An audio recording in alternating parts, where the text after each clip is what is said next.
Hey there, I'm Brian, founder of the Grief for Growth community. If you're navigating loss and seeking a place of healing, connection, and growth, we're here for you. Join us to explore life, death, and everything in between. Together, we'll find hope, strength, and the tools to keep moving forward. Visit grieftogrowth.com. That's grief, the numeral 2, growth.com/community, and join for free. I hope to see you inside. Have a great day. And now onto the podcast. So he actually coded on, and my husband and I both knew that he was gone. It was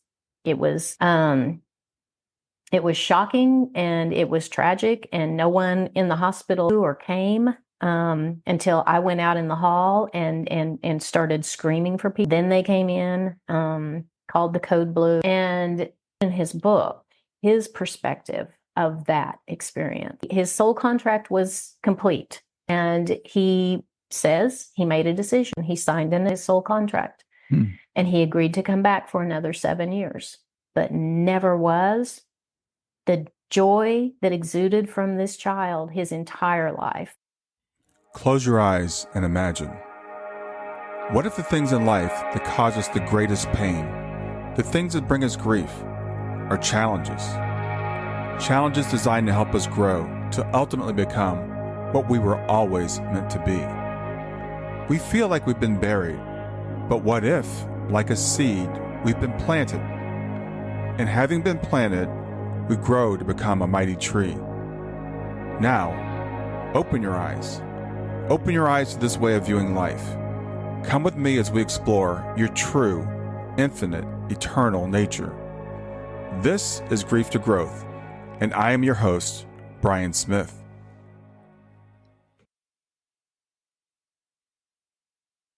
Hey there, I'm Brian Smith. I'm the host of Grief to Growth, and whether this is your first time tuning in or you're a regular listener, I want to welcome you to the show.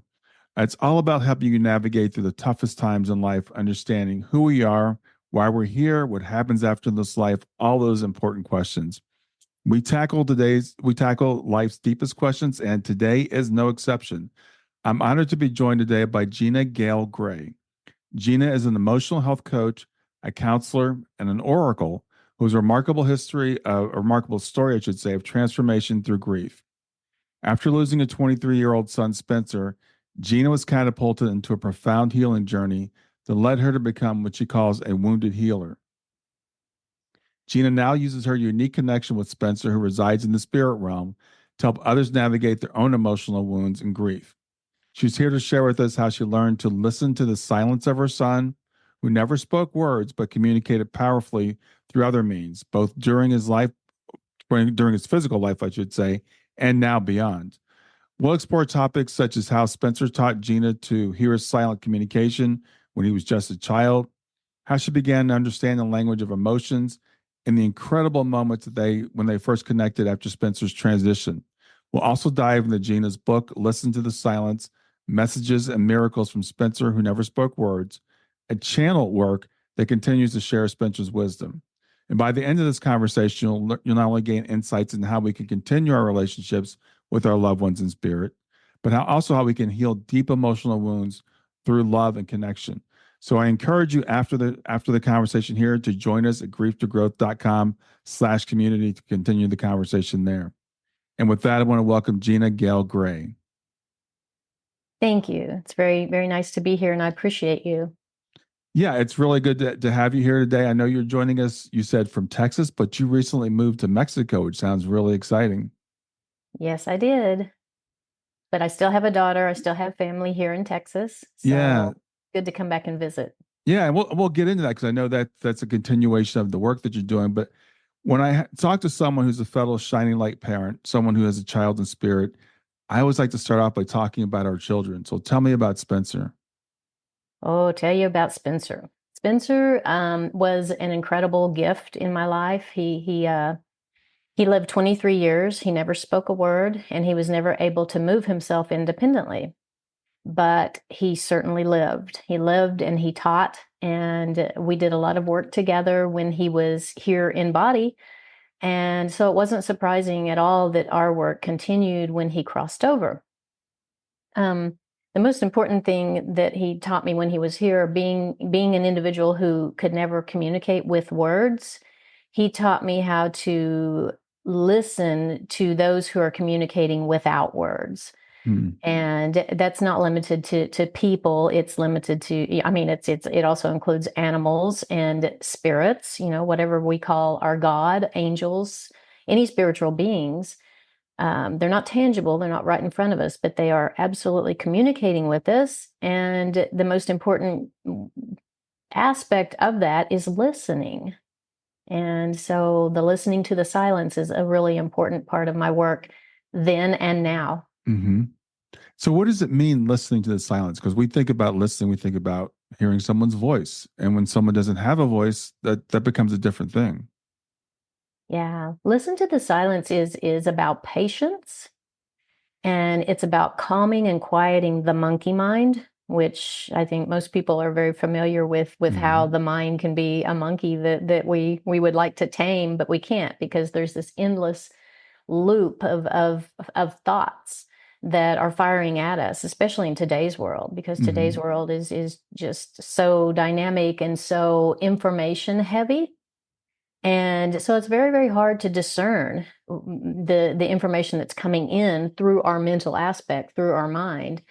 And in order to get to the clarity, to the spiritual messages that are available to us at all times, people are familiar with religion has taught praying for a very long time. Praying is talking to source, Hmm. and people are pretty good at that. The begging, the praying, the screaming, the whatever, help me, Hmm. help me.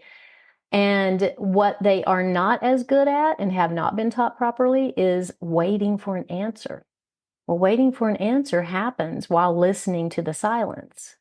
And at first, you think that it is silent. And then the longer that you listen in silence, the better you get at hearing the messages that are available from nature, from animals, from a child like my son.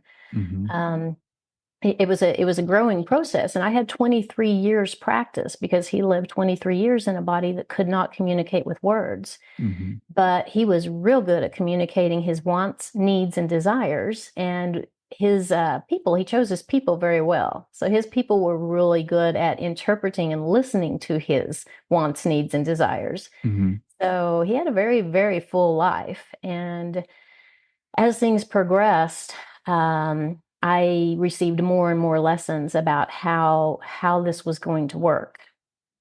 And it's one thing, I know a lot of people out there have children who cannot speak. I know there are a lot of children and young adults in the world of autism who are also nonverbal communicators, and they're discounted and pushed aside, and we make assumptions about them that they can't possibly be intelligent because they can't speak words. Hmm. And the actual truth is they are extremely intelligent. And for instance, my son, can you imagine if you spent 23 years never speaking and only listening, how brilliant you may be? Good point. Yeah.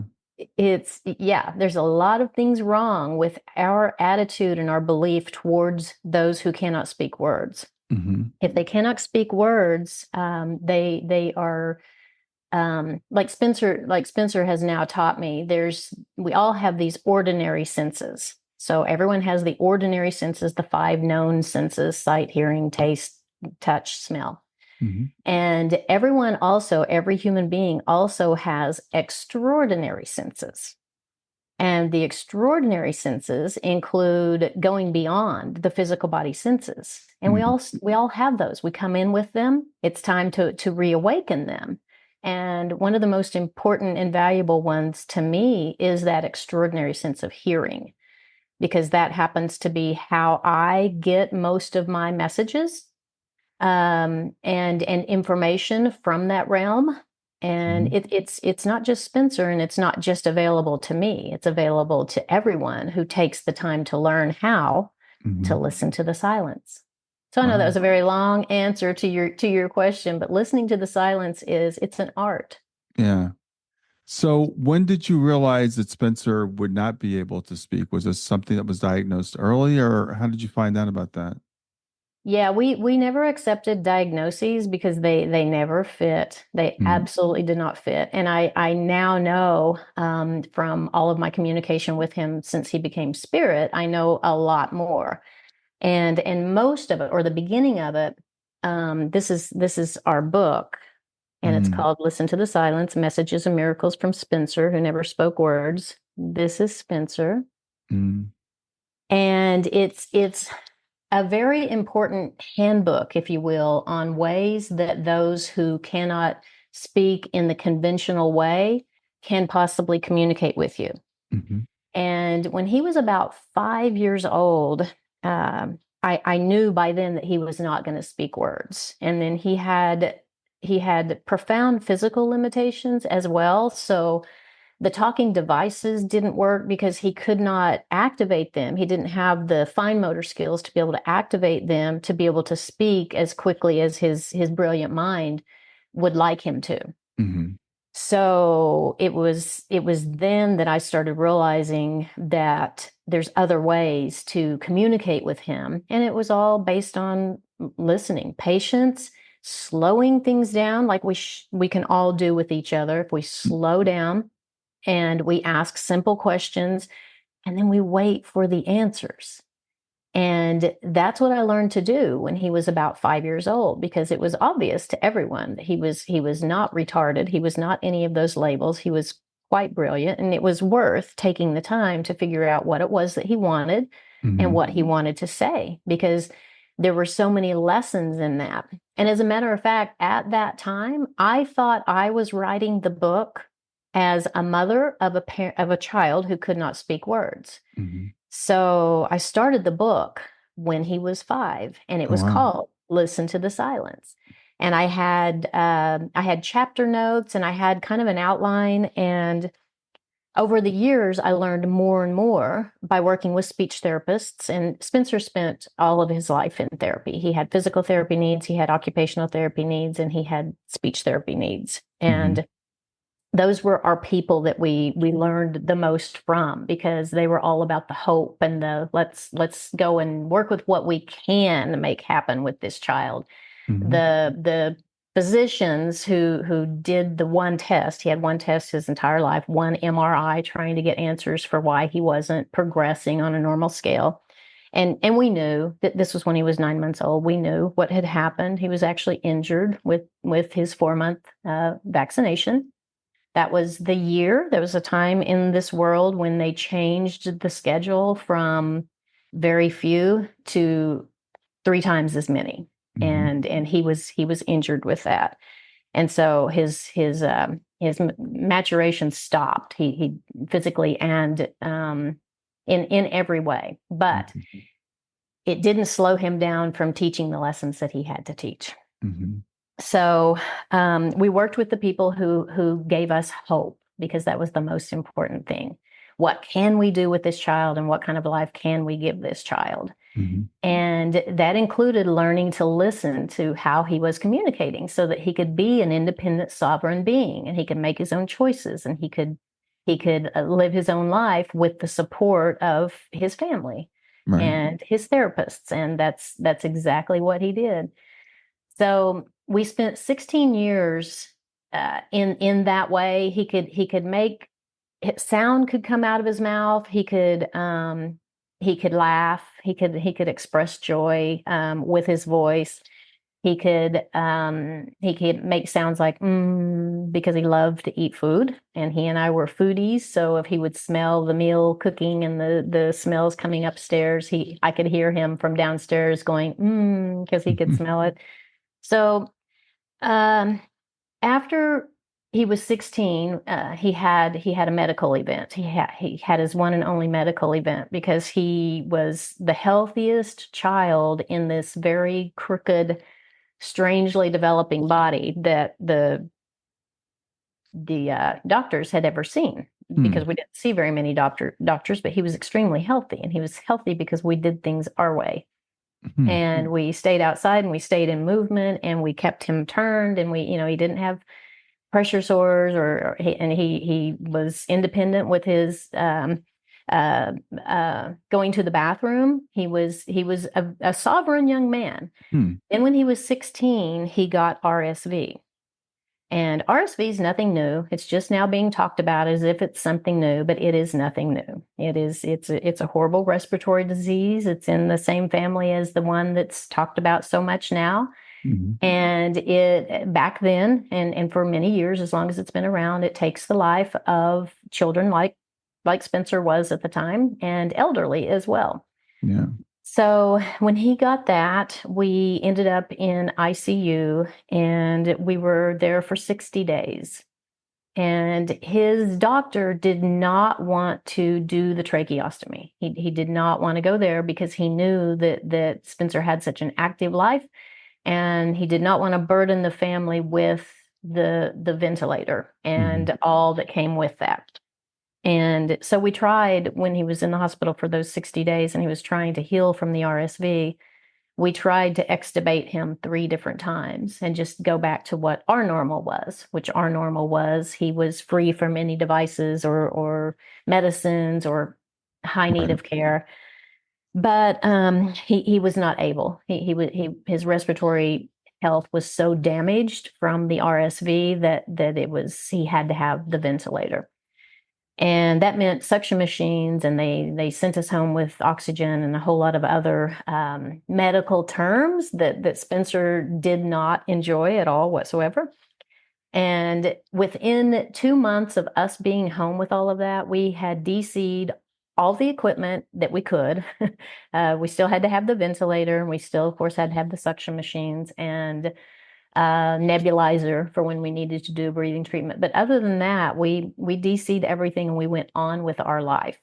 And but the main difference for the last 7 years of his life was with the ventilator. He happened to have, for his tracheostomy, he hit it's either cuffed or you can let the cuff down so air can go past. There were like little balloons on the part that was in his throat, and he had to have his cuffed up because he had aspirated many times during his life and almost passed and chose to come back. So he knew what that felt like, and he was insistent that cuff was to remain inflated.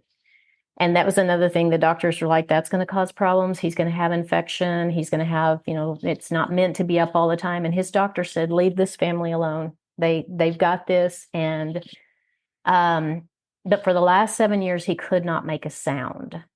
And we did not know that was going to be a part of this. We knew nothing about ventilators or living with a vent or what it would do. But we learned. We certainly learned. Right. And what changed when he no longer could make a sound, any kind of noise to get anybody's attention, this meant he had to have somebody by his side always with eyes on him. Because if he were to have a plug or choke or just have a desire to have suction, it was going to happen. So those last 7 years were more difficult for sure, but that's when the telepathy between he and I stepped up several notches. So my training in listening to telepathic communication between he and I got an upgrade during those 7 years. Yeah. So I could be 5 acres away mowing, and he could have 2 attendants by his side. And if they were looking at the TV and didn't know that he needed something, he would send me a message out on the mower, and I would come in the house and shake off and take off my shoes and go upstairs and go right to him. And the attendants would be, what? You didn't tell us you needed anything. It's like, I got the message, and he needed something. Yeah. So that made it really easy when he crossed over. I was so familiar with him speaking to me and knowing his voice, which direction it comes from, what he speaks, our connection. He used so many terms in his book that are so beautiful. And one of those that's the most powerful is our connection was in gratitude. So we were gratefully connected. And when you remember to be gratefully connected to those who need you, who you are in service to, or who are receiving your services, if you can hang on to that gratitude, Yeah. there's so much to be learned, and it's such a real connection. And that never ends. That when he became spirit, it just grew, and it continues to grow. And this is how grief, I've recently learned, because I'm in connection with a lot of my spirits, guides, and guards, which is what I now call the team, because we all have a team. There's not just one. There's so many spiritual beings in our lives and connected to us. Mm-hmm.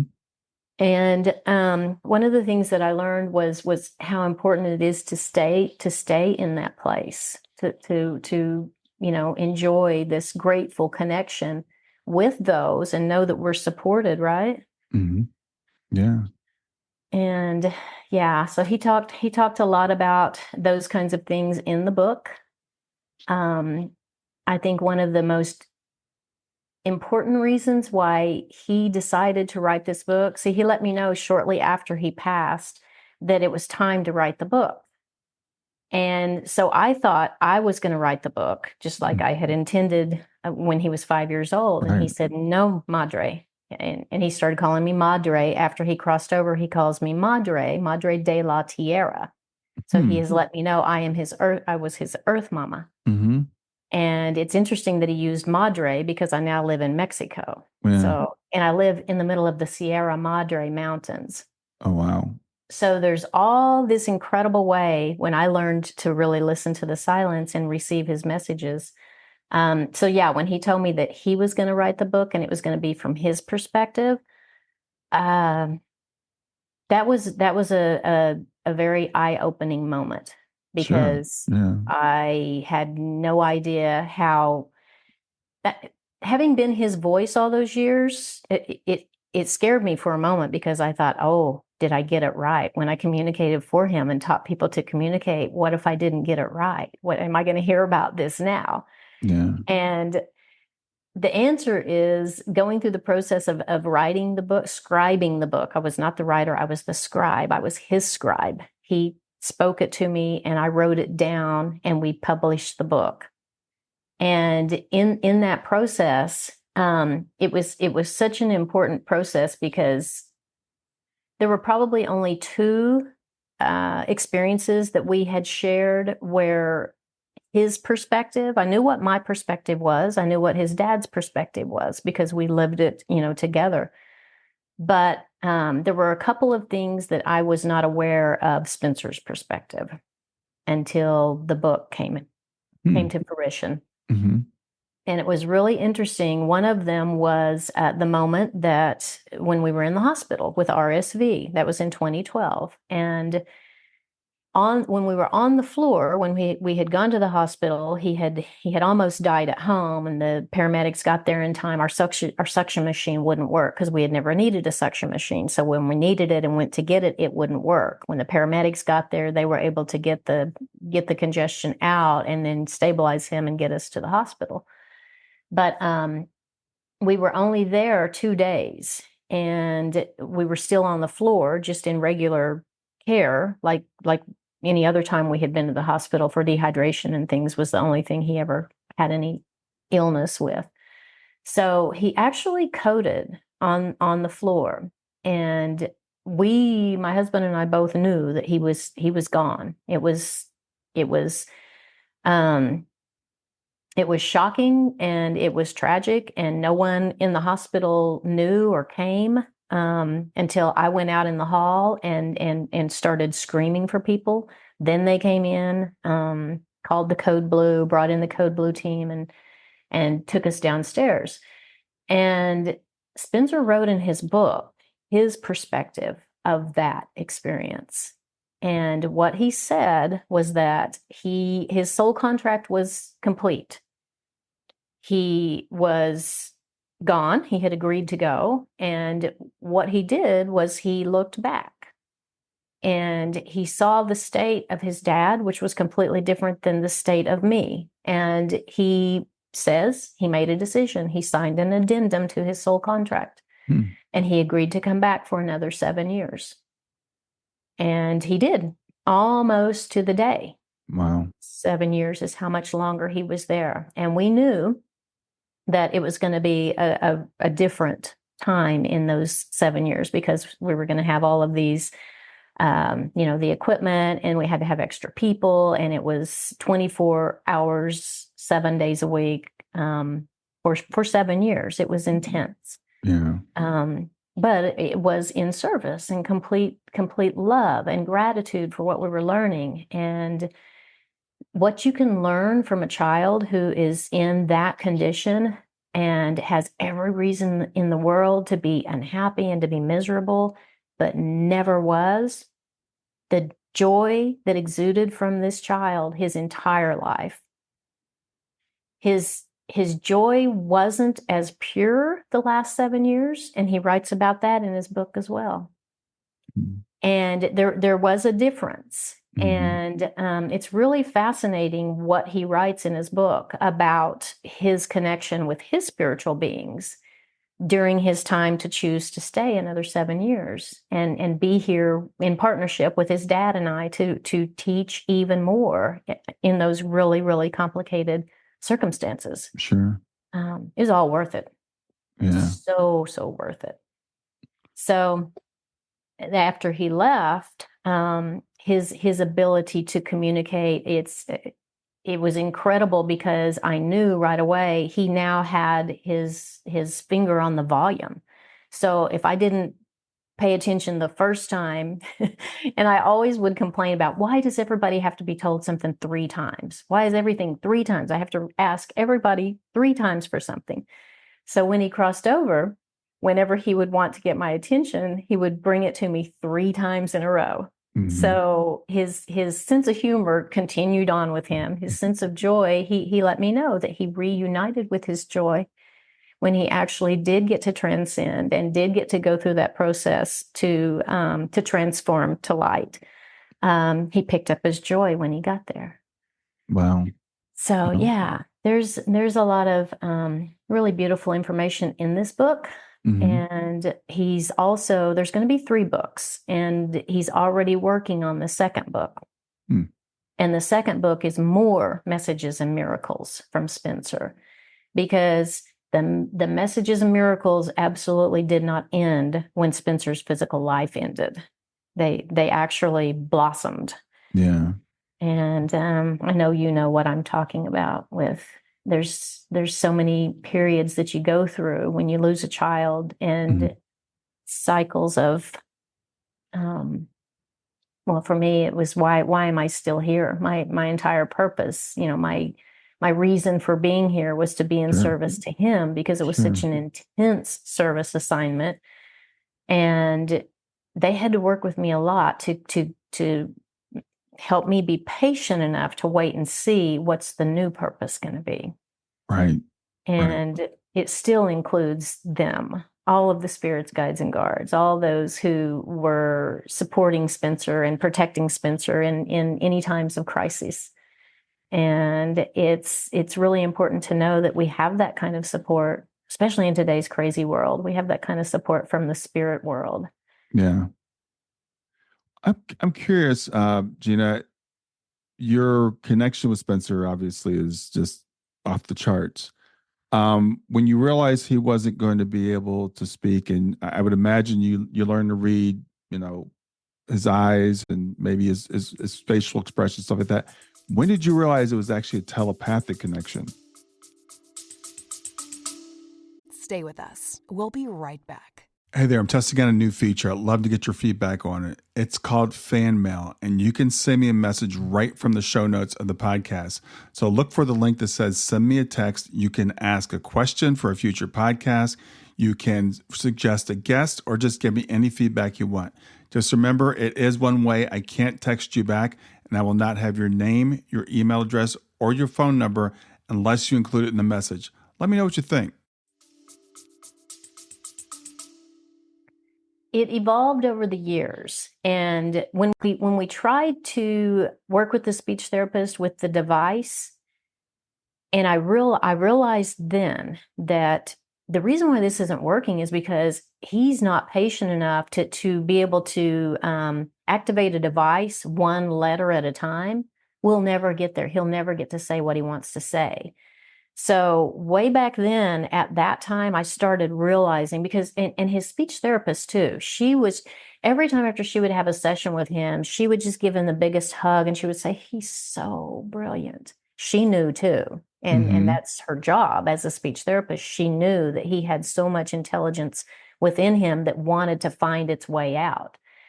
So, you know, and who knows if they'd had all of the simpler devices to activate that they have now, but it just wasn't meant to be. He was meant to teach others how to listen to the silence, which meant slow things down, be patient. And the same can be said for if we're trying to communicate with elderly or those who have, you know, they're in the process of, they've dropped their mind and they haven't dropped their body yet, but they still are there and you can still have conversation with them if you hang on to the patience and if you slow everything down and ask very simple questions. For Spencer, the questions had to be answered yes or no. Yeah. So slowing it way down, you couldn't say, do you want the red or green? He would just Right. look at you like, not going to answer you to, you know, do I want the red? Yes or no? Do I Yeah. want the green? Yes or no?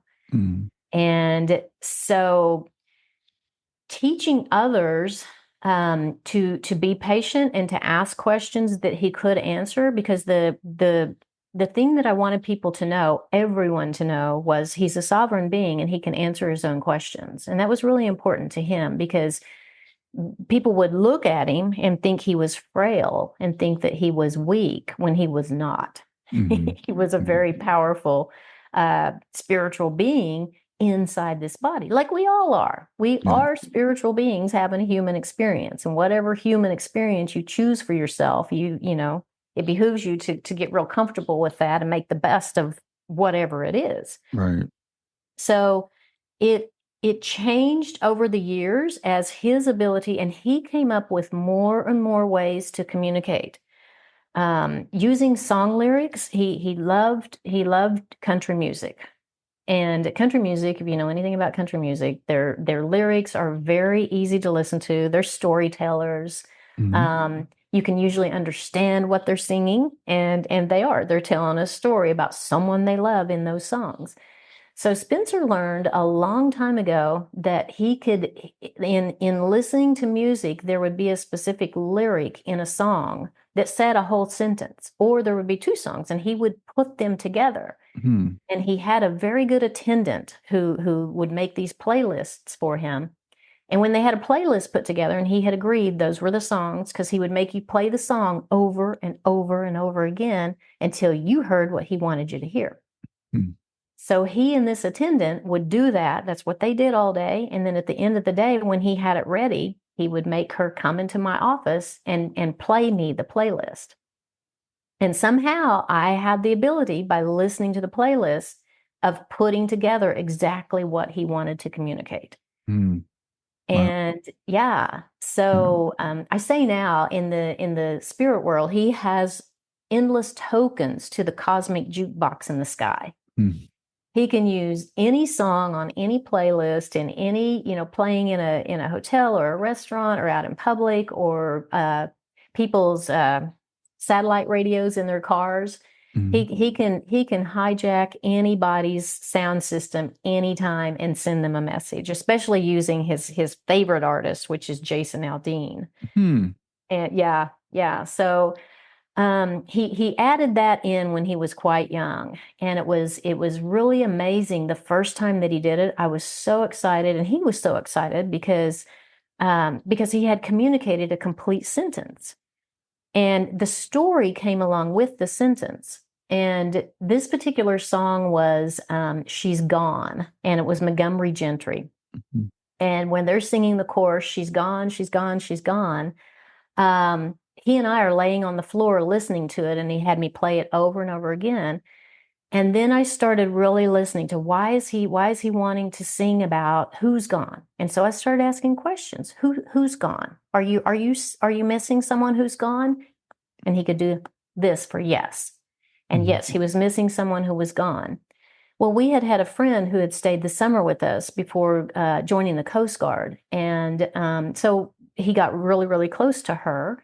And she was now gone from our home and gone to boot camp for the Coast Guard.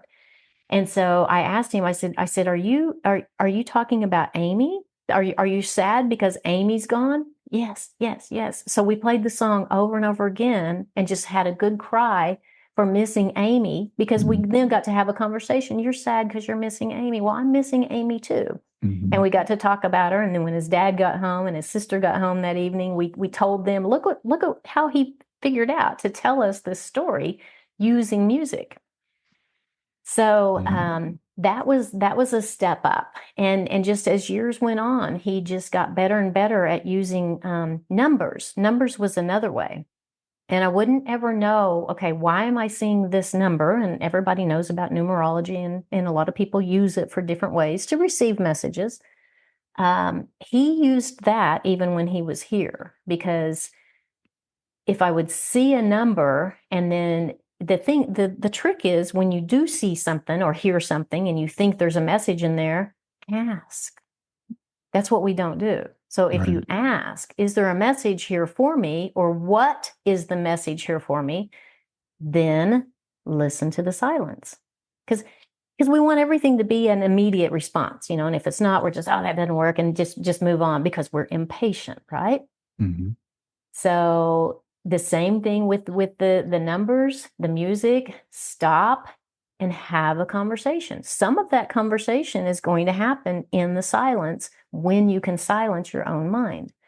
But if the mind is full of monkeys and the ego's really, really busy with wanting to figure everything out, wanting to jump in there, it may have to spend a little extra time learning some meditation practices and just learning to still the mind and get quiet. Yeah. That's when you'll find the answers. Yeah. So you mentioned earlier, you said Spencer chose his people well, is I think the way you put it. And I think I know the answer to this question, but I have to answer it anyway, or ask it anyway. Do you think that you and Spencer planned this before you came in together? I do. I happen to be in that belief realm. And Spencer has reminded me many, many, many times, it's not seeing is believing, it's believing is seeing. And whatever your belief is, when you adhere to that and then go with it to learn more, stay in that lane, there is so much more to know. And soul contracts are very real. Soul families are very real. Choice is very real. And humans have a real hard time with accepting responsibility for choice. But the truth is, and there's so much debate about all of these things, especially when you get into the different schools of information that people share about this type of wisdom. And I don't think there is any good, bad, right, or wrong. I think what feels right to you is what is right for you, what is true for you. And so my truth is, what feels true to me and what keeps me going in that direction is that, yes, all of these soul contracts are agreements. And the thing about those is they can be ended anytime that we want, but people must be taught to do that, and they must, because that's empowerment, and that's the work that I do with clients now. Is my main goal is to empower people to know how powerful they are, and to remember you come into this having made some choices, but the main choice is to live in joy and enjoy the experience. And Spencer corrects me, and it's not enjoy, it's not ENJOY, it's BNINJOY. So when you switch that one letter and you choose to be in joy, because it's a vibration, it's a frequency. And when you choose that, you find it. It finds you. And those kinds of things are really, really important. And for him, he has a chapter in his book called The Jasons. And it's not just about Jason Aldean, but it's super, super cool how he let me know what his true nature is. And it's fascinating. It's really hard. Some people read that chapter and they don't understand a bit of it, which is Spencer starts the chapter with some won't understand any of this, and that's fine. But those who do will know what I'm talking about. So there's a group of watchers, and watchers have been mislabeled and mistaught by religion, but the watchers are very close to source, and they have an affinity for humanity that not all other angelic beings have. And the watchers actually choose the type of existence that Spencer chose. And when they're with their collective up there making that decision, there's really, really important parts of that. And choosing your team is probably the most important part. Because if you choose an existence like that and you choose a team that's not going to support you, you're going to have a different experience, right? Yeah. And unfortunately, for a lot of people, in Spencer's lifetime, I did a lot of work with other families with children with special needs. For 10 years, we had our own special physical therapy center, and we ended up working with only families who their child was a nonverbal communicator and non-ambulatory, because that was our specialty, and that's what we had to offer. That's what I could relate to. I wasn't as patient with those who had less profound needs, because I knew that it was important for me to show up in service to those who, especially the nonverbal communicators, because I just knew I could help those parents know that their child could understand if they spoke to them as if they could. Right. And because I learned from Spencer's speech therapist, there's expressive communication skills and there's receptive communication skills. And it's very important to know the difference. Sure. And even if someone, because Spencer had 0 expressive communication skills, Right. but his receptive communication skills, he understood everything said to and about him. Yeah. Yeah. And all nonverbal communicators do. Right. So I really worked hard with the families who didn't believe that, because everyone else in their chosen support system, told them that they couldn't.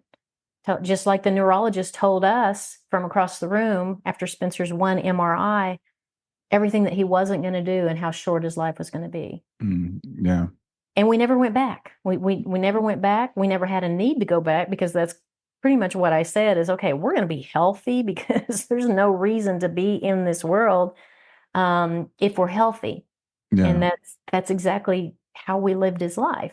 Yeah. And so that was definitely a big part of what I wanted to do with that therapy center, was to really work with the people who had the nonverbal communicators in their family, because they have a lot to teach. Yeah.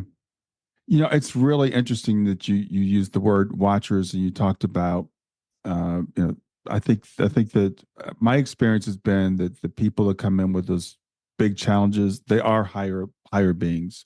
They are higher evolved, and it's exactly the opposite of the way that we would look at them from this perspective. But as I'm talking to you, I have a friend whose son was diagnosed, I believe, at the age of 2 with lissencephaly, and he was never able to speak, never able to walk, and they said he'd live for, I don't know, maybe 3 or 4, and Willie made it to like 11.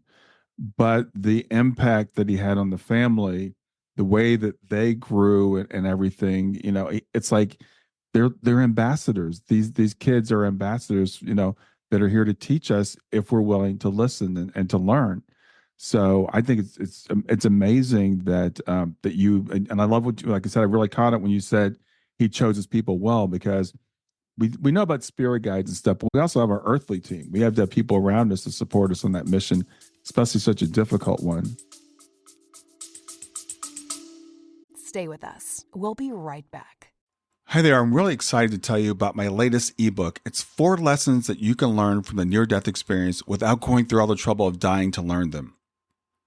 I've been studying NDEs for several years now. I am completely convinced that not only are they 100% real, but that there's some very universal wisdom that we can get from the near-death experience.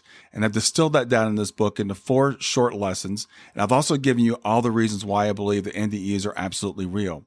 So go to www.grieftogrowth.com/NDE lessons to pick it up for free. www.growth.com/NDE lessons. I hope you enjoy it. Agreed. And he tells stories in his book. He tells stories on a lot of his people too, because as a nonverbal communicator, it was so interesting because people thought their secrets were safe with Spencer, and they weren't. He told me everything.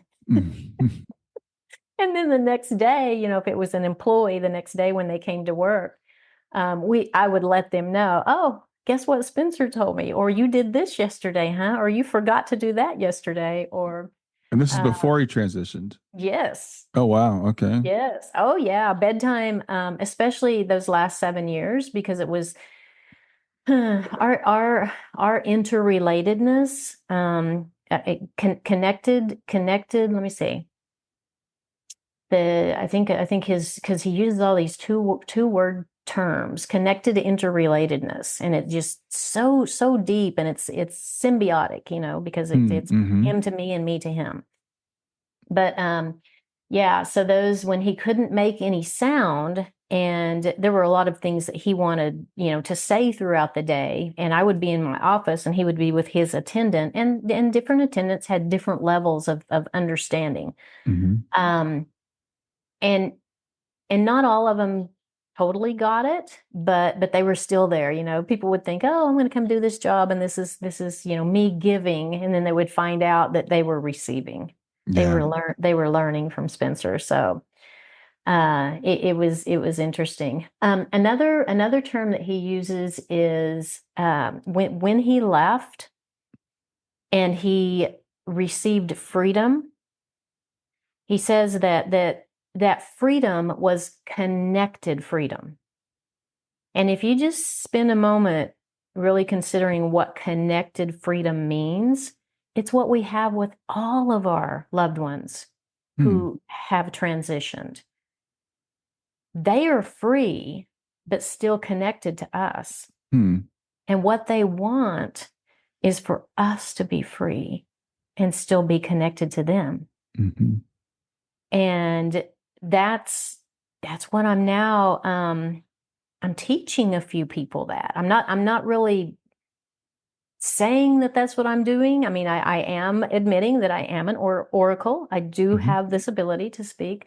But the really cool thing is, and Spencer told me this a long time ago when he was talking me into staying, because I did not want to stay after he left. When he was talking me into staying here on, in this earth suit and continue this work at this new level, one of the most important things was his connection to others on the spirit side.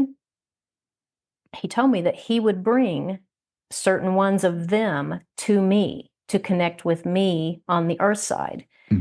And together, he and I would build bridges for people to be able to connect with their loved ones. So somebody over there, a spirit friend of his, finds him, and the two of them figure out a way to find me. And then somehow their parent or their loved one finds me. Yeah. So those two from the spirit side, and me and whoever this person is from this side, I make it clear. First session, I'm not a medium. That is not what I do. I never will. But if I hear a message, and if this is what's going on, if this is someone that Spencer has collaborated with on the spirit side to find me, to find you, then we're going to build a bridge, and you're going to be connected, because no one knows your loved one and all of the intricacies of your intimate relationship with them better than you. You don't need me to tell you anything about your loved one on that side. You know everything, but I can help you open up and listen to it. You use the term oracle, and I know some people may not be familiar with that term. What is an oracle? What does that mean? Oh, we know things. We all know things. And being an oracle is just knowing that you know things and then speaking what you know. Mm. And it's one of Spencer's spinspirations. That's how he first started communicating with me when he crossed over. And I would get these clear messages, and I knew, it's like, gosh, I know that. I know that's you, Spencer. And I started writing them down. Mm. And the very first one was, if you were meant to look back, your head would turn that way. Yeah. And I thought, whoa, yeah, because we can't. We have to continue to look forward. And when he gave me that spinspiration, his Mayan spirit animal was an owl.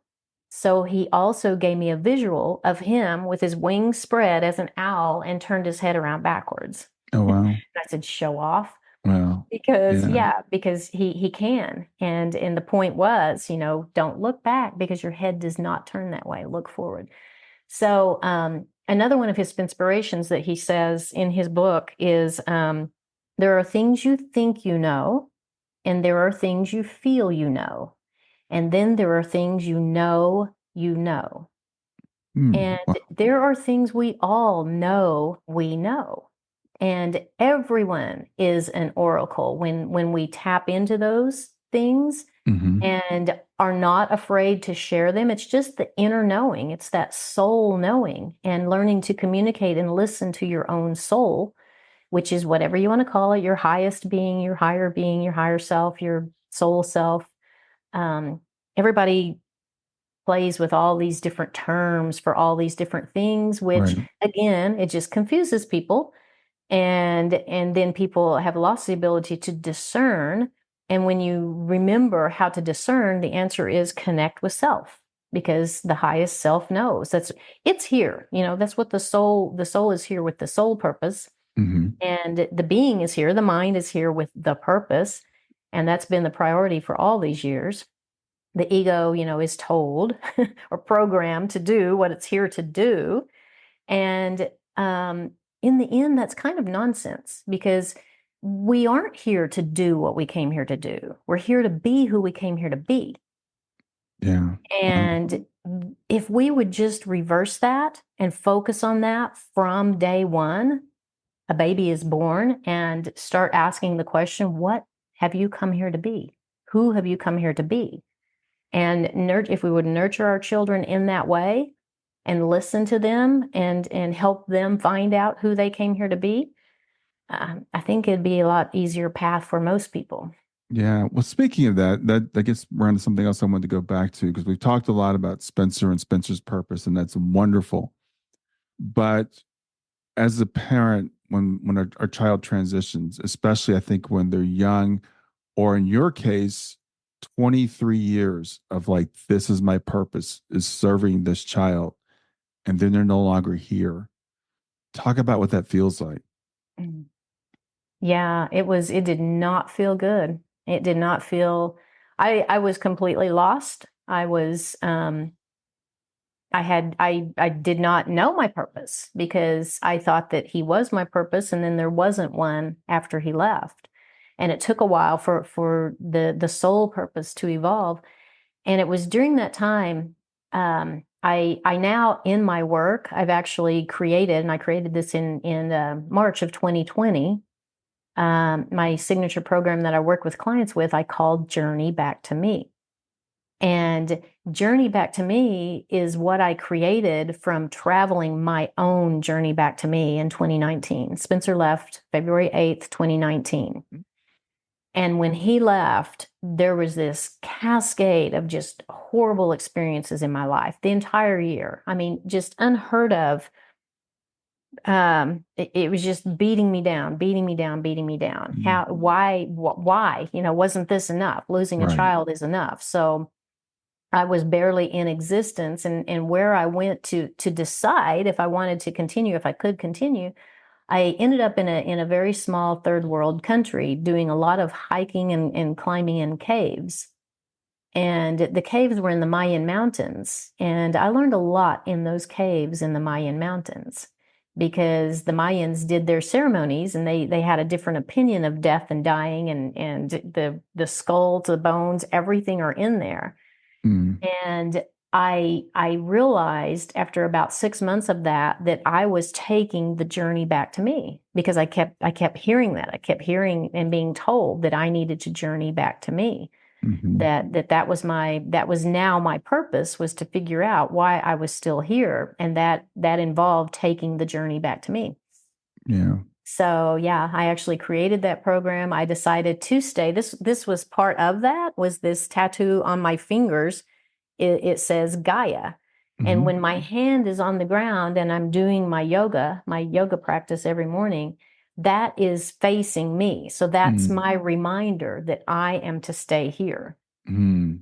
Yeah. And yeah, I couldn't ignore it, because I would like ask my spirits guides and guardians, you need to write this on the wall. I'd play dents and they would write it on the wall, or write it on my fingers, where there was no ignoring it. So creating this work and then figuring out how to support others, well, that's why we have the experiences we have. I know you have had the experience, and it's healing for you to offer yourself in service to others and to listen to others, because we don't get to tell our stories that often. The crime that was done with the religion teaching grief as a few week process, as if we're supposed to bury our grief with our child, or it's over when the casseroles stop coming. And we should get over and get on. It's all a bunch of bullshit, and it doesn't do anybody any good. You cannot rush the process of grief. And you call your show Grief to Growth. I love that, because we have to grow. What I do with people, I offer them, we're going to transform grief to grace. And what is grace?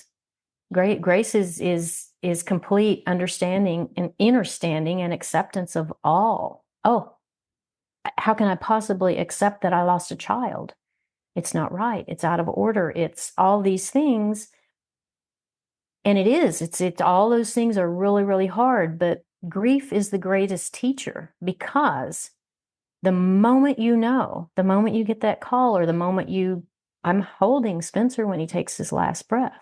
Not right. You hold them when they take their first, but you're not supposed to hold them when they take their last. It's out of order, and it's so hard to process. But you process it in your heart. And when you can hear them whisper and let you know, and it's an emotional message, let you know this is their sole purpose, and stay connected. They may be gone in body, but stay connected, because that connection is right here. And we may go through life and lose all the connections to our heart. But you can't lose that one, can you? Yeah. Well, one of the things I love about this conversation with you is this interconnected purpose that we have, because we tend to think of things from my perspective. What's my goals, soul's purpose? What's my life's purpose? And then when our child transitions, it's like, how does that fit? We don't think about their purpose. We don't think about the fact that they are a sovereign, independent being who may never have spoken or may pass at 15. And we say, oh, what a tragedy, not realizing that was their purpose. And maybe their purpose was to launch us and others. And I've seen, growing up around my daughter, the people that she's impacted just in the 15 years that she was here. So we really need to kind of get over ourselves a little bit and say, how do I fit into this thing, as opposed to how does this all revolve around me? Yeah. And do that in gratitude. Because I think, at least for me, whenever that became really clear to me, that how grateful I was that he chose me, that's a really, really big deal, because now what he's able to create, and the same for you, she chose you because she was smart enough to do so. And she knew that your connection and your ability to be in partnership could transcend this physical experience. And when you open that up, and you open yourself up to receiving all there is, you're learning from her now, right? How long has Yep. she been gone? It's 9 years, 9.5 years. So yeah, it's an amazing transformation that we can go through. And this kind of leads back to when we first started talking and I asked you, where you are. You said I'm in Texas, but I live in Mexico now. So your work is taking you, and we've talked a little bit about your work, but talk about what you're doing in Mexico. Yeah. Um, moving there, it's a completely different world. It's a completely different pace. And what I knew, because I listened, I knew what I was to do was to find a house in the mountains. And because I'd been doing my Journey Back to Me program since 2020, and I was told if I would create this center, I could actually have people who are wanting to do the Journey Back to Me. It's a 40-day program. So those people can actually come to me and be with me in my home for a 5-day retreat. And during that 5-day retreat, we completely focus on healing the emotional wounds, because our emotional wounds are what is holding us back. We've been so programmed to not feel emotions and to ignore emotions and bypass emotions and tell them later and all of those things. So you have something like a grief experience show up in your life, losing a child. There's no wall that can hold that back, not for very long. Right. And it collapses you, but it collapses you. And the first thing that it reminds you is you do care. I don't care how busy you are. I don't care how important you are. I don't care how disconnected you are. You get the message that you lost a child. It brings you right back to the humanity of it, because the emotional cascade cannot be stopped. Yeah. And that's what it's meant to do. So being able to have people come for the first 5 days of their 40-day journey back to me is very healing, because we spend 5 days at all the things I've created at this property, really walking through the fire of those emotions. Yeah. And it's been a really beautiful experience, because it's not easy, but it's so worth it. Because after the first 5 days, then they go home, and I continue to support them, because so many retreats, people go and have life-changing experiences, and they do these different ceremonies like we do at my retreat center, and then they go home and the effectiveness wears off. So with my Journey Back to Me, I continue the program online like I've done it since 2020. So they get all the support and all the therapies. We do several therapies. Emotional wounds is my specialty. So emotion code is one of my modalities, and biofield tuning, using tuning forks in the field to clear trapped emotions, is another. And I've been a mental health counselor for 40 years.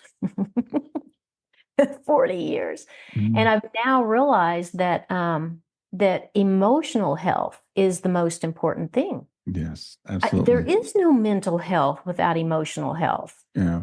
But we Yeah. have just done all of this work to pretend like it doesn't matter and to keep that shut down. And that's what's wrong with people. And we can see it in the world when we see the things going on in the world and the chaos and the separation. What people will realize eventually is it's not your separation from everybody else, it's your separation from yourself. And reconnecting, we can find all those wires and reconnect that.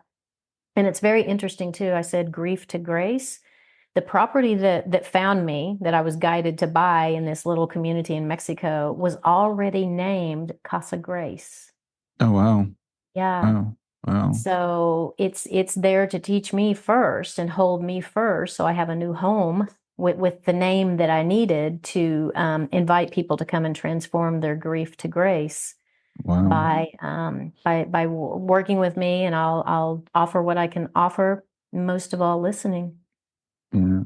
That's awesome. That is really awesome. Well, we're running out of time, so I want you. We've talked about the book, but remind people of the name of the book, that Spencer's book, and where they can find out more about you. Yeah, there's a lot of books called Listen to the Silence. I found out when I published this one. So it looks like this, Listen to the Silence. We also have a website for the book that is listentothesilence.org. My website is anywheremindbodysoul.com. And go to my website, go to the contact page, send me a message. That's how people connect with me. I offer everyone a complimentary session. And in that complimentary session, I give everyone an emotion code session, whether they know about emotion code or not. It's a great way for people to experience what 99% of the people say is, I feel lighter. I don't understand, but I feel lighter. Well, isn't lighter better? Because the trapped emotions are heavy and dense, and that's what sucks people down. So these mystical ways of moving that energy are really important for people to receive. And, awesome. Yeah. Awesome. It's been such a pleasure getting to know you. Have any last messages you want to leave with the audience? No, the message from Spencer is the very first chapter in his book, and this is the most important thing for people to remember. I was going to show you So this is chapter 1, and this is Spencer's. He chose all his pictures for his. Yeah. So read what chapter 1 is. What is joy? Yeah. Awesome. Yeah. So no matter what, find your way to joy, be in joy every day, and stay connected to your people. Yeah. Gina, it's been wonderful getting to know you. Have a great rest of your day. Thank you. I really appreciate it. You too.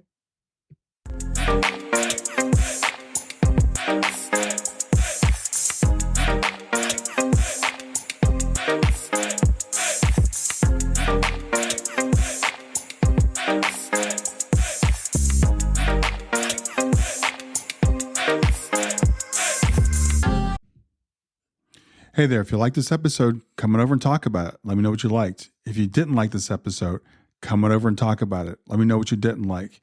Go to grieftogrowth.com/community and look for Talk About the Podcast. I'll see you there.